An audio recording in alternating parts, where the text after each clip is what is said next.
अनगर नगरपंचायतीची निवडणूक राज्यात सर्वाधिक चर्चेची ठरली आहे। या निवडणुकीत माजी आमदार राजन पाटील यांच्या साम्राज्याला प्रथमच आव्हान दिल्यानं आतापर्यंतच्या बिनविरोधच्या परंपरेला ब्रेक लागला होता। अनगरच्या नगराध्यक्षपदासाठी राष्ट्रवादी काँग्रेसकडून उज्ज्वला थिटे यांनी पोलीस बंदोबस्तात उमेदवारी अर्ज भरला होता, मात्र छाननीत त्यांचा अर्ज बाद झाला। त्यानंतर राजन पाटील समर्थकांनी नगरपंचायतीसमोर जल्लोष केला।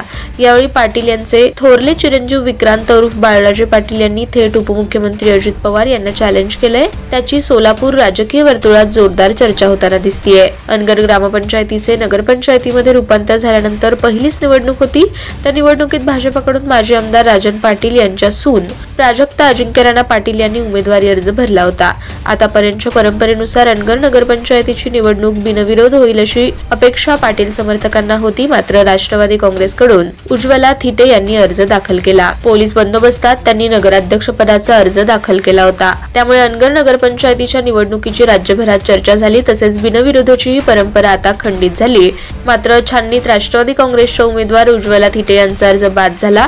त्यांच्या अर्जावर अपक्ष उमेदवार सरस्वती शिंदे यांनी आक्षेप घेतला, त्यानुसार थिटे यांचा अर्ज बाद झाला आहे। राष्ट्रवादी काँग्रेसच्या अनगर नगरपंचायतीच्या उमेदवार उज्ज्वला थिटे यांचा अर्ज बाद होताच नगरपंचायत कार्यालयासमोर माजी आमदार राजन पाटील समर्थकांनी जल्लोष केला।